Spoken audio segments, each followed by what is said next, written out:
ಎಲ್ಲರಿಗೂ ನಮಸ್ಕಾರಗಳು. ಮೊದಲನೇದಾಗಿ ಎಲ್ಲರಿಗೂ ವಿಶ್ವ ಮಹಿಳಾ ದಿನಾಚರಣೆಯ ಹಾರ್ದಿಕ ಶುಭಾಶಯಗಳು. ಮೊನ್ನೆ ಸೀಮಾ ಮೇಡಮ್ ಅವರು ಫೋನ್ ಮಾಡಿ ಇವತ್ತಿನ ಕಾರ್ಯಕ್ರಮ ಬಗ್ಗೆ ಹೇಳಿದ್ರು. ಮತ್ತು ಇವತ್ತು ಆರೋಗ್ಯದ ರಕ್ಷಣೆ ಬಗ್ಗೆ ತಿಳಿಸ್ಕೊಡ್ಬೇಕು ಅಂಥೇಳಿ ಒಂದು ಸ್ವಲ್ಪ ಮಾತಾಡ್ರಿ ಅಂತ ಹೇಳಿದರು.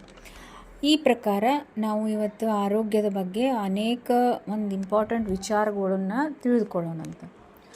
ಆರೋಗ್ಯದ ಬಗ್ಗೆ ತಿಳಿದುಕೊಳ್ಳೋ ಮುಂಚೆ ಆರೋಗ್ಯದ ಬಗ್ಗೆ ವಿಶೇಷವಾಗಿ ಮಹಿಳೆಯರ ತಮ್ಮ ಆರೋಗ್ಯದ ಬಗ್ಗೆ ಹೆಲ್ತ್ ಬಗ್ಗೆ ಇತ್ತಿನ ಸ್ಥಿತಿಗತಿಗಳ ಬಗ್ಗೆ ತಿಳ್ಕೊಳ್ಳೋಣಂತ. ಮೊದಲೆಲ್ಲ ನಾವು ಅಜ್ಜಿಗಳ ಹಿರಿಯರ ಇವರೆಲ್ಲ ಅವ್ರ ಬಾಯಿಂತ್ರ ನಮ್ಗತೆ ಈಗ BP ಶುಗರ್ ಥೈರಾಯ್ಡ್ ಬೆನ್ನು ನೋವಾಗಲಿ ನಡ ನೋವಾಗಲಿ ಇಂಥವು ಅವ್ರಿಗೆ ಐತಂತ ನಮಗೆ ಗೊತ್ತೇ ಇರೋಕ್ಕಿಲ್ಲ. ಎಲ್ಲೋ ಇಲ್ಲೊಬ್ರದ್ದು ಕೇಳ್ತಿದ್ವಿ ರೀ ನಾವು. ಇವತ್ತು ಇಂಥ ರೋಗಗಳು ಇರಲಾರದ್ದು ಮಹಿಳೆಯರ ಸಿಗಂಗಿಲ್ಲ ನಮಗೆ. ಅಷ್ಟು ಆ ರೀತಿ ಕಾಮನ್ ಆಗೈತಿ. 30 ವಯಸ್ಸಿನವರು 32 ವಯಸ್ಸಿನವರು 40 ವಯಸ್ಸಿನವರು ನಮಗೆ ಥೈರಾಯ್ಡ್ ಐತ್ರಿ, BP ಐತ್ರಿ, ಶುಗರ್ ಐತ್ರಿ. ಅವಂತರೂ ಎಲ್ಲ ಅಗದಿ ಕಾಮನ್ ಆಗಿ ನಮಗೆ ನೋಡಕ್ಕೆ ಸಿಗ್ತಾವೆ ಈಗ. ಅದೇ ರೀತಿ ಇನ್ನೊಂದು ಏನು ಹೆದರುವಂಥ ವಿಚಾರ ಅಂತಂದ್ರೆ ಕ್ಯಾನ್ಸರ್. ಇತ್ತೀಚೆಗೆ ಭಾಳ ಫಾಸ್ಟಾಗಿ ಹರಡಾಕತ್ತೈತ್ರಿ ಇದು. ಅಂದ್ರೆ ಇದು ಈಗಿನ ಸಂಶೋಧನೆಗಳು ಏನು ಈಗ ರೀಸೆಂಟಿಂದ ಏನು ಹೇಳ್ತೈತಿ, ಈ ಸ್ಕ್ರೀನಿಂಗ್ ಅಂತಾರೆ. ಸ್ಕ್ರೀನಿಂಗ್ ಅಂದರೆ ಅದಕ್ಕಿಂತ ಮುಂಚೆ ಅವರಿಗೆ ಒಂದು ಸ್ವಲ್ಪ ಮಹಿಳೆಯರನ್ನ ಇಂತಿಷ್ಟು ನಂಬರ್ ಮಹಿಳೆಯರನ್ನ ಕರ್ಕೊಂಡು ಅವ್ರ ಮೇಲೆ ಸ್ಟಡಿ ಮಾಡ್ತಾರೆ. ಮತ್ತು ಇವರಲ್ಲೇ ಕ್ಯಾನ್ಸರ್ ಬರೋ ಪರ್ಸಂಟೇಜ್ ಎಷ್ಟು ಐತಿ ಅಥವಾ ಬರೋ ಚಾನ್ಸಸ್ ಐತೋ ಇಲ್ಲೋ ಅಂತ ಹೇಳಿ ಒಂದು ಸಮೀಕ್ಷೆ ಮಾಡ್ತಾರೆ. ಅದ್ರೊಳಗೆ ಏನೈತಂದ್ರೆ 75% ಹೆಣ್ಣುಮಕ್ಕಳು ಅದ್ರೊಳಗೆ ಅದಾರ ಡೇಂಜರ್ ಝೋನ್ದಾಗ. ಅದ್ರೊಳಗನ 75% ಒಳಗನ ಹೆಚ್ಚಿನವರು 40ರಿಂದ 50 ವಯಸ್ಸಿನವರು ಅದಾರ ರೀ. ಎಲ್ಲರೂ ಹೆಚ್ಚು ಕಡಿಮೆ ಅಷ್ಟೆ. ಭಾಳ ಏಜ್ ಮೊದಲು ಅಂತಿದ್ರೆ ಭಾಳ ಏಜ್ ಆದಮೇಲೆ ಬರ್ತಾವೆ ರೋಗಗಳು ಅಂಥೇಳಿ. ಈಗ ಅದಕ್ಕೇನು ಏಜ್ ಸಂಬಂಧ ಇಲ್ಲ. ಹಂಗಾಗೋಗಿತ್ರಿ ಈಗ. ನಮ್ಮ ಮನೆಯೊಳಗೆ ಒಬ್ಬ ಮಹಿಳೆ ಅಥವಾ ಒಬ್ಬರ ಗೃಹಿಣಿ ಏನಾರ ರೋಗಗ್ರಸ್ತ ಆದ್ರೆ ಇಡೀ ಮನೆ ವಾತಾವರಣನ ಹಾಳಾಕತಿ. ಅದಕ್ಕೆ ನಾವು ಮಹಿಳೆಯರ ನಮ್ಮ ಹೆಲ್ತ್ ಬಗ್ಗೆ ನಾವು ಭಾಳ ಅಂದ್ರೆ ಭಾಳ ಕಾನ್ಷಿಯಸ್ ಇರ್ಬೇಕು. ಏನಾಕೈತೆ ಬಿಡು, ಅದಕ್ಕೇನಾಕೈತೆ ಬಿಡು, ನಾ ಗಟ್ಟಿ ಇದನ್ನು ಬಿಡು, ಹಿಂಗೆ ಅಂದ್ರೆ ಒಟ್ಟು ನಿಗ್ಲೆಕ್ಟ್ ಮಾಡೋಂಗಿಲ್ಲ. ಕರೆಕ್ಟ್ ನಮ್ಮ ಹೆಲ್ತ್ ಇಟ್ಕೋಬೇಕು. ನಾವು ಒಂದು ಸರಿಯಾಗಿ ನಮ್ಮ ಮಕ್ಕಳನ್ನ ಬೆಳೆಸೋದಾಗಲಿ, ಮನೆ ಮೇಂಟೈನ್ ಮಾಡೋದ್ರಾಗಲಿ ಎಲ್ಲದ್ರಾಗೂ ಒಬ್ಬ ಹೆಣ್ಣು ಮಗಳ ಪಾತ್ರ ಭಾಳ ಅಂದ್ರೆ ಭಾಳ ಮುಖ್ಯವಾಗಿರ್ತೈತೆ. ಸೊ ಅದಕ್ಕೆ ನಮ್ಮ ಹೆಲ್ತ್ ನಾವು ಭಾಳ ಇಂಪಾರ್ಟೆನ್ಸ್ ಕೊಡಬೇಕು. ಮುಂದೆ ಹೇಳ್ಕೊತಾ ಹೋಗ್ತೀನಿ ರೀ ನಾ ಹೆಂಗೆ ನೀವು ಡೈಲಿ ಇದನ್ನು ಮಾಡ್ಬೇಕಂತ ಹೇಳಿ.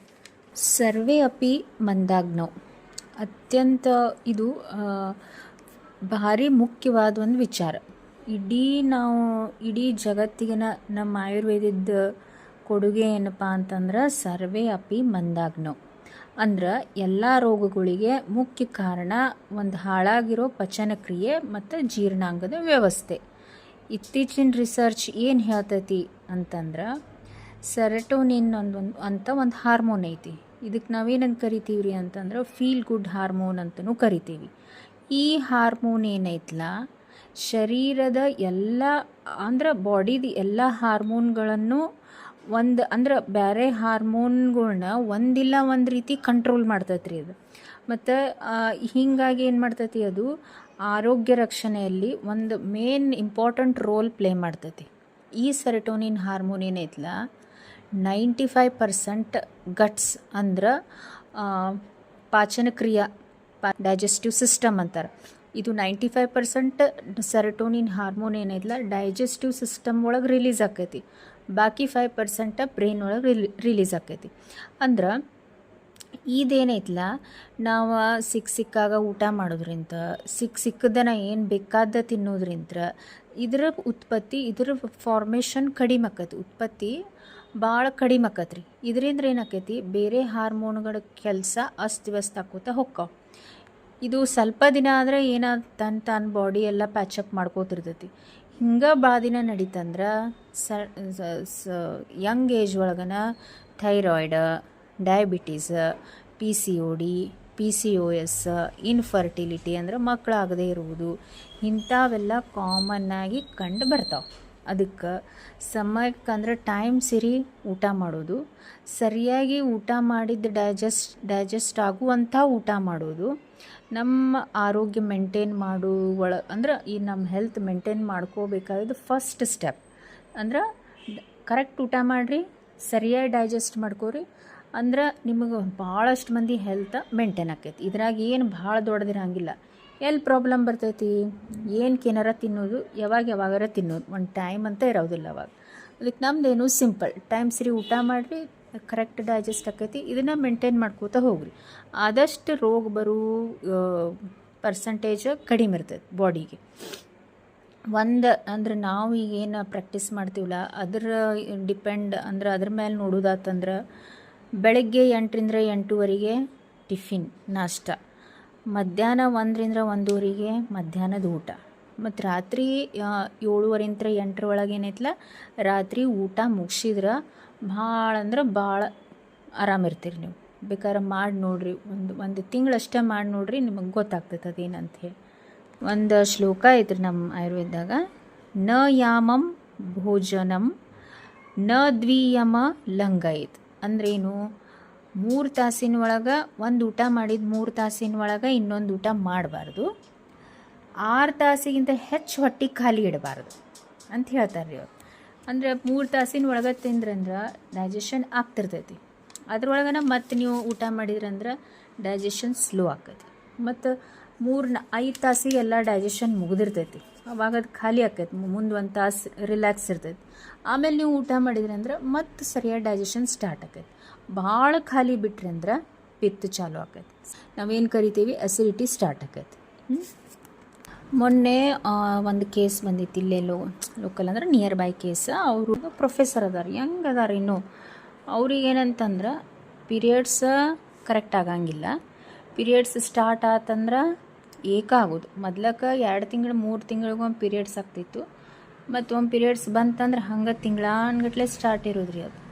ಆಮೇಲೆ ಅವ್ರು ಹಿಂಗೆ ಒಂದು 2-3 ಸರಿ ಆಗೋದ್ಲೆ ಅವ್ರು ಸ್ಕ್ಯಾನ್ ಮಾಡಿಸ್ಯಾರು. ಸ್ಕ್ಯಾನ್ ಮಾಡಿಸಿದಾಗ ಏನು ಗೊತ್ತಾಯ್ತು, ಒಂದು ಸಣ್ಣದ ಗಂಟು ಐತಿ ಗರ್ಭಾಶಯದೊಳಗೆ. ಅಂದ್ರೆ ಬಿನೈನ್ ಐತೆ, ಅದೇನು ಕ್ಯಾನ್ಸರಸ್ ಅಲ್ಲ, ಅದು ನಾರ್ಮಲ್ ಗಂಟು ಐತಿ. ಆದ್ರೆ ಗಂಟು ಐತಿ, ಅದಕ್ಕೆ ನಿಮಗೆ ಬ್ಲೀಡಿಂಗ್ ಆಗತ್ತೈತೆ ಅಂತ ಹೇಳಿದ್ರಿ ಅವ್ರು. ಮತ್ತು ಅವರು ನಮ್ಮ ಕಡೆ ಬಂದರು, ರಿಪೋರ್ಟ್ ಎಲ್ಲ ತೊಗೊಂಡು ಬಂದಮೇಲೆ ನಾವು ಜಸ್ಟ್ ಆಹಾರ ಇದೇನು ನಾವು ಹೇಳಿದ್ವಲ್ಲಮ್ಮ, ಏನೇ ತಿನ್ನಬೇಕು ಏನು ತಿನ್ನಬಾರ್ದು ಹೇಳಿ, ಅದ್ರ ಬಗ್ಗೆ ಕರೆಕ್ಟ್ ಹೇಳಿ ಅದ್ರ ಜೋಡಿ ನಮ್ಮ ಆಯುರ್ವೇದಿಕ್ ಮೆಡಿಸಿನ್ ಹಾಕಿದ್ವಿ. ಈಗ 2 ತಿಂಗಳ ನಂತರ ಅವ್ರು ಏನು ಮಾಡಿಸ್ಯಾರು, ಎಲ್ಲ ಅವರು ಕರೆಕ್ಟ್ ಪೀರಿಯಡ್ಸು ಬರಾಕತ್ತು, ಕರೆಕ್ಟ್ ಪೀರಿಯಡ್ ಬಂದಮೇಲೆ ಸ್ಟಾಪು ಆಗತ್ತು. ಅವ್ರು ಒಂದು ಸರಿ USG ಮಾಡಿಸಿದಾಗ ಅದು ಗಂಟೆ ಇರೋಕ್ಕಿಲ್ಲ, ಅವ್ರು ಇದ್ರೊಳಗೆ ಗರ್ಭಾಶಯ ಒಳಗಿತ್ರಿ ಅದು. ಹಂಗೆ ಸಿಂಪಲ್ ನಾವು ನಮ್ಮ ಊಟದ್ರಿಂತ್ರನ ಎಷ್ಟೊಂದು ರೋಗಗಳನ್ನ ನಾವು ಪ್ರಿವೆಂಟ್ ಮಾಡ್ಬೋದು. ಭಾಳಷ್ಟು ಸರಿ ಒಂದೊಂದು ಇರ್ತಾವೆ, ನಮ್ಮ ಕೈಯಾಗಿರಂಗಿಲ್ಲ, ಅವನ್ನೇನು ಮಾಡೋಕ್ಕಾಗೋದಿಲ್ಲ. ಹಿಂಗೆ ಭಾಳಷ್ಟು ಇನ್ಫರ್ಟಿಲಿಟಿ ಕೇಸ್ಗಳೇನದಾವಲ್ಲ, ಬಂಜೆತನದ ಕೇಸ್ಗಳು, ಆಮೇಲೆ ಸಂಧಿವಾತ ಕೇಸ್ಗಳು, ಮತ್ತು ಏಕದಮ್ ಸ್ಟಬರ್ನ್ ಸ್ಕಿನ್ ಡಿಸೀಸಸ್ ಅಂಥವು, ಮತ್ತು ಪೈಲ್ಸ್, ಫಿಸ್ಟ್ಯೂಲಾ, ಇಂಥವೆಲ್ಲ ಓನ್ಲಿ ಆನ್ ಊಟದ ಪದ್ಧತಿನೇ ಎಷ್ಟೊಂದು ಕಡಿಮೆ ಆಗ್ಯಾವ. ಮತ್ತು ಹೊಳ್ಳಿ ಬರೋ ಚಾನ್ಸ್ನೂ ಭಾಳ ಕಡಿಮೆ ಅದಾವೆ. ಯೂಶ್ವಲಿ ರಿಯಾಕರ್ ಆಗಂಗಿಲ್ಲ ನೀವು ಕರೆಕ್ಟ್ ಪತ್ತೆ ಮಾಡಿ ಔಷಧ ತೊಗೊಂಡ್ರೆ. ಮತ್ತು ಭಾಳ ಅಪತ್ತು ಮಾಡಿದ್ರಷ್ಟೇ ನಿಮಗೆ ಹೊಳ್ಳಿ ಬರ್ಬೋದು, ಭಾಳಷ್ಟು ಸರಿ ಬರೋದಿಲ್ಲ ಕರೆಕ್ಟಾಗಿ ತೊಗೊಂಡ್ರಂದ್ರೆ. ಇನ್ನು ಆರೋಗ್ಯದ ರಕ್ಷಣೆ ಒಳಗೆ ಆಯುರ್ವೇದ ಒಂದು ಪ್ರಮುಖ ಇದನ್ನು ಹೇಳೈತಿ, ಏನಂತಂದ್ರೆ ದಿನಚರ್ಯ. ನಾವು ಇಡೀ ದಿನ ಆಚರಣೆ ಹೇಗಿರಬೇಕು ಅಂತಂತ ಹೇಳ್ತೈತೆ. ಫಸ್ಟ್ ಏನಂತಂದ್ರೆ ಬ್ರಾಹ್ಮಿ ಮುಹೂರ್ತ ಅಂದ್ರೇನು, ಬ್ರಾಹ್ಮಿ ಮುಹೂರ್ತೆ ಉತ್ತಿಷ್ಟೆ ರಕ್ಷಣಾರ್ಥ ಆರೋಗ್ಯಂ ದೀರ್ಘಮಾಯು. ಅಂದ್ರೆ ಬ್ರಾಹ್ಮಿ ಮುಹೂರ್ತ ಅಂದ್ರೆ ಸೂರ್ಯೋದಯಕ್ಕಿಂತ 1 ಪ್ರಹರ ಮೊದಲು. ಅಂದ್ರೆ ನಾವು ಏನು ತಗೋಬೋದು, 5ರಿಂದ 5:30 ಅಂತ ತಿಳಿದುಕೊಳ್ಬೋದು ರೀ. ಈ ಸಮಯದಾಗ ಹೇಳೋದ್ರಿಂದ ಆರೋಗ್ಯ ರಕ್ಷಣೆ ಆಗುವುದು ಮತ್ತು ದೀರ್ಘ ಆಯುಷ್ಯ ದೊರೆಯುವುದು ಅಂತ ಹೇಳ್ತಾರೆ. ಆಮೇಲೆ ಅದರ ನಂತರ ಶೌಚ, ದಂತಧಾವನ ಇಂಥವು ಕರ್ಮಗಳು ಮಾಡಬೇಕು. ನಾವು ಇವತ್ತು ಅತಿ ಮುಖ್ಯವಾಗಿ ಎದ್ರ ಬಗ್ಗೆ ಮಾತಾಡೋಣ ಅಂದ್ರೆ ವ್ಯಾಯಾಮ ಮತ್ತು ಅಭ್ಯಂಗಗಳ ಬಗ್ಗೆ ತಿಳಿದುಕೊಳ್ಳೋಣ. ಏನಂತಂದ್ರೆ ವ್ಯಾಯಾಮ ಪ್ರತಿಯೊಬ್ಬ ಮನುಷ್ಯನೂ ಮಾಡ್ಬೇಕು ರೀ. ಯಾಕೆ ವ್ಯಾಯಾಮ ಮಾಡಬೇಕು ಅಂತಂದ್ರೆ ವ್ಯಾಯಾಮಂ ಶರೀರಂ ದೃಢಕೃತ್ವ ವ್ಯಾಧಿರ್ನಾಸ್ತಿ ಕದಾಚನ ವಿರುದ್ಧಂ ವಾ ಅವಿಪಕ್ವಂ ವಾ ಭುಕ್ತೆ ಶೀಘ್ರಂ ವಿಪಜ್ಜತಿ. ಅಂದ್ರೆ ವ್ಯಾಯಾಮ ಮಾಡೋದ್ರಿಂದ ಶರೀರ ದೃಢ ಅಂದ್ರೆ ಗಟ್ಟಿ ಆಗ್ತೈತಿ, ಮತ್ತು ವ್ಯಾಧಿರ್ನಾಸ್ತಿ ಅಂದ್ರೆ ರೋಗಗಳು ಬರೋದಿಲ್ಲ, ಮತ್ತು ಯಾವುದೇ ಆಹಾರ ತಿಂದ್ರೂ ಶೀಘ್ರವಾಗಿ ಪಚನ ಆಕೈತಿ. ಒಂದಿಟ್ಟು ಹೆಚ್ಚು ಕಡಿಮೆ ಇಂಥ ಆಹಾರ ತಿಂದ್ರೂ ವ್ಯಾಯಾಮ ನಾವು ಡೈಲಿ ಮಾಡೋದ್ರಿಂದ ಅದು ಡೈಜೆಷನ್ ಆಗಿಬಿಡ್ತೈತಿ. ಅದಕ್ಕೆ ನಾವೇನೈತಲ್ಲ ವ್ಯಾಯಾಮ ಒಂದು ಮುಖ್ಯವಾದ ನಮ್ಮ ಬೆಳಗ್ಗೆ ಎದ್ದ ಮೇಲೆ ಮಾಡುವಂಥದ್ದು ಒಂದು ಮುಖ್ಯವಾದ ಅದು ರೂಟೀನ್ ಅಂತ ಹೇಳ್ಬೋದು ರೀ. ಮೊದಲಿನ ಕಾಲದಾಗ ನೋಡ್ರಿ, ಕುಟ್ಟುವುದ, ಕಟ್ಗೆ ತರುವುದ, ನೀರು ತರುವುದ, ಮತ್ತು ಕುಂತು ರೊಟ್ಟಿ ಬಡಿಯೋದು, ಹೊಲಕ್ಕೆ ಹೋಗೋದು, ಇವೆಲ್ಲ ಕೆಲಸಗಳನ್ನೆಲ್ಲ ಬಾಡಿನ ಅಂದ್ರೆ ಶ್ರಮ ಕೊಡ್ತಿತ್ತದು, ಶ್ರಮದಾಯಕ ಕೆಲಸ ಆಗಿದ್ವು ಅವು. ಆದ್ರೆ ಅವ್ರಿಗೆ ಅಂಥವ್ರಿಗೆ ಏನಿತ್ತು ಸಪ್ರೇಟ್ ಇಂಥವೆಲ್ಲ ಮಾಡಬೇಕಂತ ಏನಿರಲಿಲ್ಲ. ಆದ್ರೆ ಇವತ್ತು ನಮ್ಮ ಕೆಲಸಗಳು ಎಲ್ಲ ಹೆಚ್ಚು ಕಡಿಮೆ ಕುಂತು ಮಾಡುವೇ ಇರ್ತಾವೆ. ಅದಕ್ಕೆ ನಮಗೆ ಬಾಡಿಗೆ ಅವು ಏನೂ ನಮಗೆ ಸ್ಟ್ರೈನ ಮಾಡೋಂಗಿಲ್ಲ. ಅಂದ್ರೆ ನಮ್ಮ ಬಾಡಿ ತಿಂದಿದ್ದು ನಾವು ಏನು ತಿಂದಿದ್ದೂ ಉಪಯೋಗ ಆಗೋದಿಲ್ಲ ನಮ್ಮ ಕೆಲಸಕ್ಕೆ. ಸ್ಟೋರ್ ಆಗಿನ ರೋಗಗಳು ಬರ್ತಾವೆ. ಅದಕ್ಕೆ ಏನು ಮಾಡಬೇಕು, ಅದನ್ನು ನಾವು ತಿಂದಿದ್ದನ್ನು ಯೂಸ್ನಲ್ಲಿ ಇಡಬೇಕು.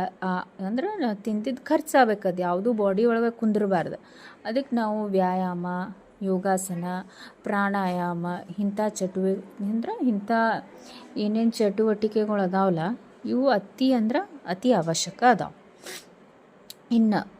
ಇನ್ನೊಂದು ಇಂಪಾರ್ಟೆಂಟ್ ಏನಂತಂದ್ರೆ ರೀ, ಇದು ಅಭ್ಯಂಗ. ಇದು ನಮ್ಮ ಏನಂತಾರೆ, ನಮ್ದು ಅಭ್ಯಂಗ ನಮ್ಮ ಒಂದು ಸಂಸ್ಕೃತಿ ಅಂದ್ರೆ ನಮ್ದೊಂದು ಕಲ್ಚರ್ ಒಳಗೆ ಐತಿ ಇದು ಅಭ್ಯಂಗ ಮಾಡೋದು ಅಂತಂದ್ರೆ. ಎಲ್ಲರೂ ಅಭ್ಯಂಗ ಅಂದ್ರೆ ಅಂತ ಏನಂತ ತಿಳ್ಕೊತಾರೋ, ಎಣ್ಣೆ ಹಚ್ಚಿ ಸ್ನಾನ ಮಾಡೋದು ಅಂತ ತಿಳ್ಕೊತಾರೆ. ಅಭ್ಯಂಗ ಅಂದ್ರೇನು? ಅಭ್ಯಂಗಂ ಆಚಾರೇತ್ ನಿತ್ಯಂ ಸಜರಾಶ್ರಮ ವಾತಾಪಹರಂ. ಅಂದ್ರೆ ಅಭ್ಯಂಗ ಮಾಡೋದ್ರಿಂದ ಜರ ಅಂದ್ರೇನು ರೀ? ಓಲ್ಡ್ ಏಜ್ ಸಿಂಪ್ಟಮ್ಸ್, ವೃದ್ಧಾಪ್ಯವನ್ನು ತಡಿಬೋದು. ಜಲ್ದಿನ ನಾವೀಗ ಸಣ್ಣ ಏಜ್ನಾಗನ ಫುಲ್ ಏಜ್ ಆದವ್ರಂಗೆ ಕಾಣ್ತೀವಿ. ಅಂದ್ರೆ ಬರೀ ಕಾಣೋದಷ್ಟೇ ಅಲ್ಲ, ಕೂದಲು ಉದುರೋದು, ಬೇರೆ ಬೇರೆ ಡಿಸೀಸ್ ಬರೋದಾಗಿರ್ಬೋದು. ಅಂತ ಅಭ್ಯಂಗ ಮಾಡೋದ್ರಿಂದ ನಾವು ವೃದ್ಧಾಪ್ಯವನ್ನು ಮುಂದೂಡ್ಬೋದು ಹಂಗೆ. ಮತ್ತು ಈಗೀಗ ಏನು ಮಹಿಳೆಯರ ಕಾಣಿಸ್ತಾವಲ್ಲ, ಬೆನ್ನು ನೋವು, ಸೊಂಟ ನೋವು, ಸಂಧಿವಾತ, ಕೂದಲು ಉದುರೋದು, ಬೆಳಗಾಗೋದು, ಥೈರಾಯ್ಡ, ಆಮೇಲೆ ಇಂಥವು ಏನು ವೃದ್ಧಾಪ್ಯದ ಲಕ್ಷಣಗಳು ಏನು ಕಾಣಿಸ್ತಾವಲ್ಲ ಅವು ಕಾಣಿಸೋದು ಕಡಿಮೆ ಆಕತಿ. ಅದಕ್ಕಾಗಿ ನಾವು ವ್ಯವಸ್ಥಿತವಾಗಿ ನಾವು ಯಾವುದೂ ಎಣ್ಣೆ ಬಳಸ್ಬೋದು ರೀ. ಕೊಬ್ಬರಿ ಎಣ್ಣೆರ ಬಳಸ್ರಿ ಅಥವಾ ಎಳ್ಳೆಣ್ಣೆಯರ ಬಳಸ್ರಿ. ಅದನ್ನು ಬಿಸಿ ಮಾಡಿ ಕೈ ಕಾಲಿಗೆ ಹಚ್ಚಿ ಸ್ವಲ್ಪ ಹಿಂಗೆ ತಿಕ್ಕೊಂಡು ಮೈಗೆ ಒಂದು ಸ್ವಲ್ಪ ಎಣ್ಣೆ ಉಣಿಸಿ, ಒಂದು ಸ್ವಲ್ಪ ಬಿಸಿಲಿಗೆ ಭಾಳ ಬಿಸಿಲು ಇರಲಿಲ್ಲ ಅಂದ್ರೆ ಅಂದ್ರೆ ಚೂರು 10 ಬಿಸಿಲ 11 ಬಿಸಿಲ್ದಾಗ ಎಣ್ಣೆ ಹಚ್ಕೊಂಡ್ರೆ ಉಪಯೋಗ ಇಲ್ಲ. ಬೆಳಗ್ಗೆ ಸೂರ್ಯೋದಯ ಬಿಸಿಲೇನಿರ್ತೈತಲ್ಲ ಅದಕ್ಕೆ ನೀವು ಎಕ್ಸ್ಪೋಸ್ ಆದ್ರೆ ಅಂತಂದ್ರೆ ಭಾಳಷ್ಟು ರೋಗಗಳು ಬರೋದು ಕಡಿಮೆ ಮಾಡಬಹುದು. ಅಭ್ಯಂಗ ಒಳಗೆ ಇನ್ನೊಂದು ಇಂಪಾರ್ಟೆಂಟ್ ಪಾಯಿಂಟ್ ಐತಿ. ಅದೇನಂತಂದ್ರೆ ನಾಭಿ ಅಂದ್ರೆ ಹೊಕ್ಕಳದೊಳಗೆ 1 2 to 3 ಡ್ರಾಪ್ಸ್ ಎಣ್ಣೆ ಹಾಕ್ಕೋಬೇಕು. ಎಣ್ಣೆ ಹಾಕ್ಕೊಂಡು ಅದನ್ನು ಒಂದು 10 ಮಿನಿಟ್ಸ್ ಬಿಡಬೇಕು. ಆಮೇಲೆ ಏನು ಮಾಡೋದ್ರಿ, ಅದನ್ನು ಕ್ಲೀನಾಗಿ ಒರೆಸ್ಕೊಂಬಿಡೋದು. ಅಂದ್ರೆ ನೀವು ಯಾವುದು ಕೊಬ್ಬರಿ ಎಣ್ಣೆ ಯೂಸ್ ಮಾಡ್ಬೋದು, ಅಥವಾ ತಿಲತೈಲ ಅಂದರೆ ಎಳ್ಳೆಣ್ಣೆ ಯೂಸ್ ಮಾಡ್ಬೋದು, ಅಥವಾ ತುಪ್ಪ ಯೂಸ್ ಮಾಡ್ಬೋದು.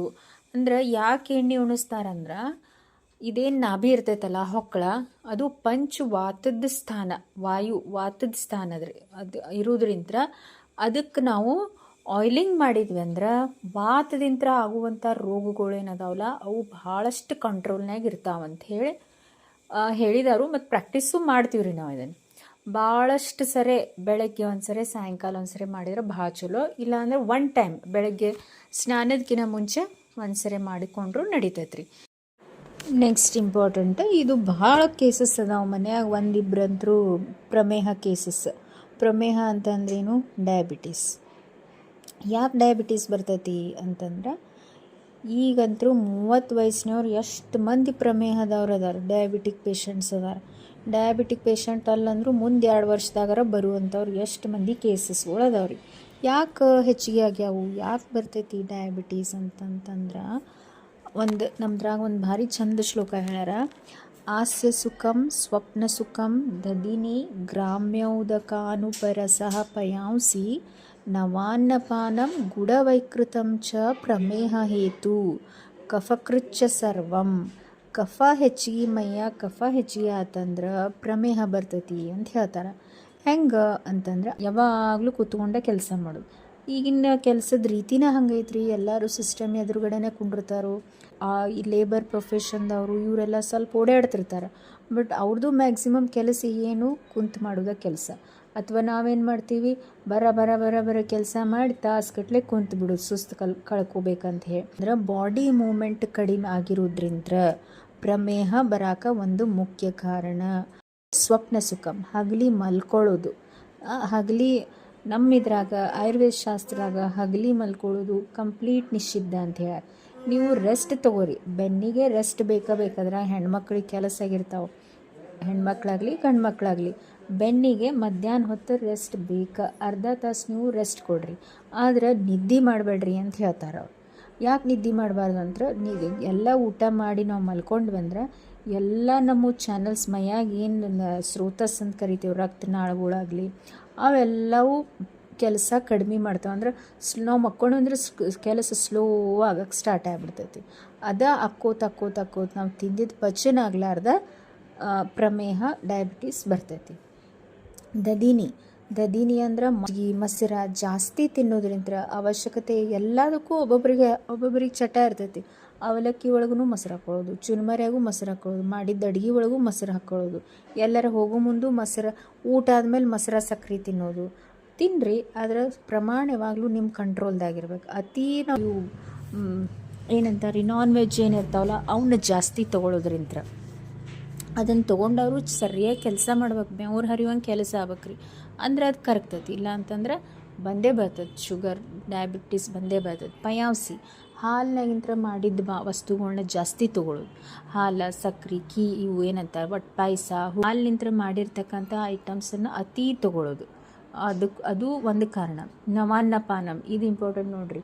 ಈಗ ನಾವೇನು ತಿಂತೀವಿಲ್ಲ ಪಾಲಿಶ್ಡ್ ರೈಸ್, ಅತಿ ಬೆಳ್ಳದ್ದು ತೊಗೊಂಬರ್ತೀವಿ, ಅದು ಒಂದು ಮೇನ್ ಕಾರಣ ಡಯಾಬಿಟೀಸಿಗೆ. ಪಾಲಿಶ್ ಅನ್ಪಾಲಿಶ್ಡ್ ರೈಸ್ ಇತ್ತಂದ್ರೆ ಭಾರಿ ಚಲೋ, ಅದ್ರ ರುಚಿ ಹತ್ತಂಗಿಲ್ಲ ಅಂತ ಹೇಳಿ ನಾವೇನು ಮಾಡ್ತೀವಿ, ಪಾಲಿಶ್ಡ್ ರೈಸ್ ತೊಗೊಂಬರ್ತೀವಿ ರೀ, ಅದನ್ನು ತಿಂತೀವಿ. ಅದನ್ನು ತಿಂದು ಅಂದ್ರೆ ಊಟ ಸರಿಯಾಗಿ ಚಲೋತಂಗೆ ಊಟ ಮಾಡಿ ಮಲ್ಕೊಳಕತ್ವಿ ಅಂತಂದ್ರೂ ಗ್ಯಾರಂಟಿ ಬರ್ತೈತೆ ರೀ ಡಯಾಬಿಟೀಸ್. ಆಮೇಲೆ ಗುಡವೈಕೃತ ಅಂತಂದ್ರೇನು? ಗುಡ ಅಂದ್ರೆ ಬೆಲ್ಲದಿಂದ ಮಾಡಿದಂಥದ್ದು ಇವನ್ನ ತಿನಿಸುಗಳನ್ನ ಜಾಸ್ತಿ ತಿನ್ನೋದ್ರಿಂದ್ರೂ ಬರ್ತೈತೆ ಅಂದಂಗೆ. ಇದೆಲ್ಲಕ್ಕೂ ಇದು ಏನೇ ತಿಂದ್ರೂ ನಮ್ಮ ಬಾಡಿ ಮೂಮೆಂಟ್ ಆದ್ರೆ ಅದು ಯೂಸ್ ಆಗಿರ್ತೈತೆ ಕೆಲಸದಾಗ. ಯೂಸೇ ಆಗಲಿಲ್ಲ ಅಂತಂದ್ರೆ ಪ್ರಮೇಹ ಬರ್ತೈತೆ. ಆಸ್ಯ ಸುಖಂ ಸ್ವಪ್ನ ಸುಖಂ ಇವೆರಡೂ ಭಾಳ ಇಂಪಾರ್ಟೆಂಟ್ ರೀ. ಅದಕ್ಕೆ ಏನು ಹೇಳ್ತೀವಿ ನೀವು ಸಂಜೆ ಊಟ ಏನೈತಲ್ಲ ಅದನ್ನು ಯೂಶ್ವಲಿ ನಾವು 7:30 ಮುಗಿಸ್ರಿ ಅಂತ ಹೇಳ್ತೀವಿ ನಾವು. ಯಾಕೆ ಅಂತಂದ್ರೆ ನೀವು 7:30 ಊಟ ಮಾಡಿದ್ರಿ ಅಂತಂದ್ರೆ ಮುಂದೆ ನೀವು 10:30 ಮಲ್ಕೊಂಡ್ರು ಅಷ್ಟು ಅನ್ನೋದ್ಲೇ ಡೈಜೆಷನ್ ಕಂಪ್ಲೀಟ್ ಆಗಕ್ಕೆ ಬಂದಿರ್ತೈತೆ ರೀ. ಅದು 7:30, 8:30, 9:30, 10:30 ಅಷ್ಟು ಅನ್ನೋದ್ಲೇ ಅದಕ್ಕೆಲ್ಲ ಡೈಜೆಷನ್ ಆಗಿರ್ತೈತಿ. ಆಮೇಲೆ ನೀವು ಆರಾಮ್ ನಿದ್ರೆ ಹೋಗ್ಬೋದು, ಸ್ಲೋವಾಗಿ ತನ್ನ ಪಾಡಿ ಕೆಲಸ ಮಾಡ್ತೈತಿ. ಆಗ 10:30 ಊಟ ಮಾಡಿ 11ಕ್ಕೆ ನಿದ್ದೆ ಮಾಡಿದ್ರಿ ಅಂದ್ರೆ ಏನಾಕೈತಿ, ಫುಲ್ ಇರ್ತೈತೆ ರೀ ಹೊಟ್ಟೆ. ನೀವು ಮಲ್ಕೊಂಡ್ರಂದ್ರೆ ಕೆಲಸ ಫಾಸ್ಟ್, ಡೈಜೆಷನ್ ಸರಿಯಾಗಿ ಆಗಂಗಿಲ್ಲ, ಅದು ಒಂದು ರೀತಿಲೇ ಆಕೈತಿ. ನೀವು ಮುಂಜಾನೆ ಮುಂದೆ ಏನಿರ್ತೈತಿಲ್ಲ ಫ್ರೆಶ್ ಇರಂಗಿಲ್ಲ, ಬೇಕಾದ್ರೆ ನೋಡ್ರಿ ನೀವು. ಅದಕ್ಕೆ ನಾವು ಜಲ್ದಿ ಊಟ ಮಾಡಿ ಲೇಟಾಗಿ ಒಂದು 10-10:30 ತನಕ ಅಂದ್ರೆ ಊಟ ಆಗಿ ಒಂದು 2-3 ಅವರ್ಸ್ ಗ್ಯಾಪ್ ಇರ್ಬೇಕು ಮಕ್ಕೊಳ್ಳೋ ಮುಂದೆ. ಹಂಗಿತ್ತಂದ್ರೆ ಪ್ರಮೇಹ ಬರೋ ಕಾರಣ ಚಾನ್ಸಸ್ ಕಡಿಮೆ ಇರ್ತವೆ. ಬರೀ ಪ್ರಮೇಹ ಅಲ್ಲ, ಮೋಸ್ಟ್ ಆಫ್ ದಿ ರೋಗ ಏನಿರ್ತಾವಲ್ಲ ಇವನ್ನ ಅವಾಯ್ಡ್ ಮಾಡ್ಬೋದು. ಸ್ಪೇಸಿಂಗ್ ಮಾಡೋದ್ರಿಂದ, ಊಟದ 2 ಹೊತ್ತು ಅಥವಾ 3 ಹೊತ್ತು ಊಟದ ನಡುವೆ ಸ್ಪೇಸ್ ಮಾಡೋದ್ರಿಂದ ಇವೆಲ್ಲ ಕಡಿಮೆ ಆಗ್ತಾವೆ.